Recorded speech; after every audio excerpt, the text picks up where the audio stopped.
আমি দেবজ্যোতি কলকাতা টিভি ডিজিটালে আপনাদের সকলকে স্বাগত জানাই। গত কয়েকদিন ধরে ভারতের পার্শ্ববর্তী রাষ্ট্র বাংলাদেশ জ্বলছে। বারবার জনবিক্ষোভে উত্তপ্ত হচ্ছে বাংলাদেশ। গত 2024 সালে জুলাই বিপ্লবের পর বাংলাদেশ ছাড়তে হয়েছিল তৎকালীন প্রধানমন্ত্রী শেখ হাসিনাকে। তিনি এই মুহূর্তে ভারতবর্ষে আত্মগোপন করে রয়েছে। সেই বাংলাদেশে শেখ হাসিনার বিরোধী হিসেবে পরিচিত বিএনপির নেতা শেখ খালেদা জিয়া বেশ কিছুদিন ধরে অসুস্থ রয়েছেন। তার পুত্র তারেক রহমান, তিনি বিএনপির ভারপ্রাপ্ত চেয়ারম্যান, গতকাল তিনি বাংলাদেশে ফিরেছেন। গত 17 বছর ধরে তিনি বাংলাদেশের বাইরে ছিলেন। জুলাই বিপ্লবের পরেও তিনি বিদেশ থেকে বাংলাদেশে ফেরেননি। হঠাৎই 17 বছর পর তার আবির্ভাব হয়েছে। গতকাল যে তার আবির্ভাব, তা কিন্তু অত্যন্ত রাজনৈতিকভাবে অত্যন্ত গুরুত্বপূর্ণ।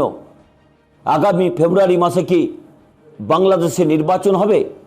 এখনো পর্যন্ত যেটুকু গতি প্রকৃতি দেখা যাচ্ছে, বাংলাদেশে নির্বাচন হবার সম্ভাবনা রয়েছে ফেব্রুয়ারি মাসে।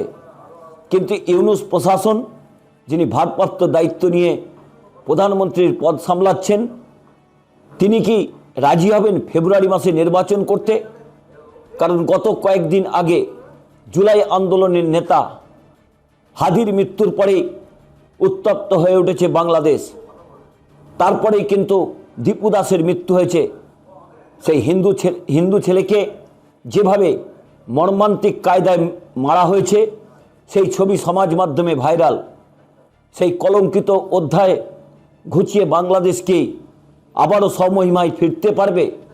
গতকাল তারেক রহমান, ভারপ্রাপ্ত বিএনপির চেয়ারম্যান, তিনি বাংলাদেশে ফিরেছেন, একেবারে পরিকল্পনা করে এসেছেন। তিনি কি আগামী দিনে প্রধানমন্ত্রী পদপ্রার্থী বিএনপির? সেই প্রশ্ন যখন চলছে, তখন তিনি গতকাল বিমানবন্দরে নামার পর সাংবাদিক সম্মেলন করেন, জনসভা করেন এবং বলেছেন তার একটি বিশেষ প্ল্যান আছে। কি প্ল্যান আছে? তিনি বাংলাদেশের প্রায় 10-11 কোটি মানুষের জন্য কাজ করতে চান। সেই বাংলাদেশ 1971 সালে যে স্বপ্ন নিয়ে তৈরি হয়েছিল, সেই বাংলাদেশকে পুরনো সম্মান ফিরিয়ে দিতে বিএনপি বদ্ধপরিকর। তিনি সেখানে লুথার কিংয়ের কথাও বলেছেন। লুথার কিং স্বপ্নের কথা বলতেন। গতকাল তারেক রহমান, তিনি একটি ভাবনার কথা বলেছেন, একটি প্ল্যানের কথা বলেছেন। কি সেই প্ল্যান?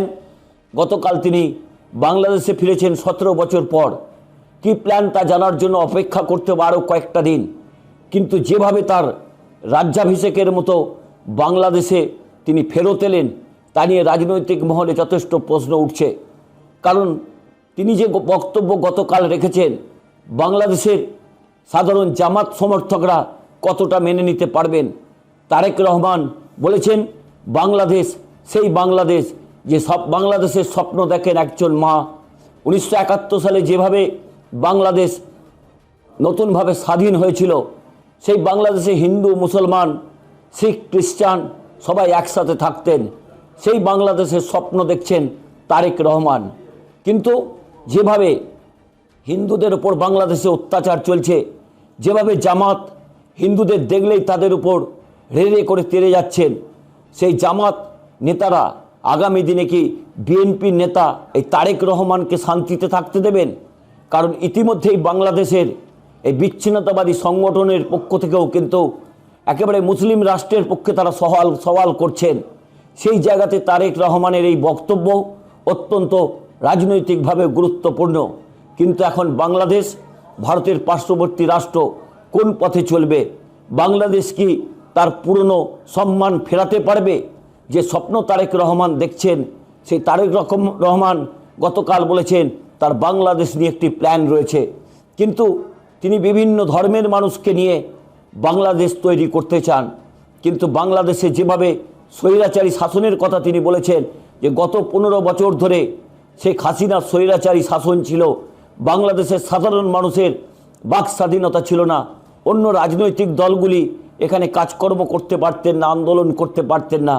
তিনি সমস্ত রাজনৈতিক দলকে বার্তা দিলেন, কিন্তু একবারও মুখে শেখ হাসিনার দল আওয়ামী লীগকে ক্ষমতায় আবার ফিরিয়ে দিয়ে নতুন করে নির্বাচনের কথা বললেন না, বা আওয়ামী লীগকে নির্বাচনে প্রতিদ্বন্দ্বিতা করার কথাও বললেন না।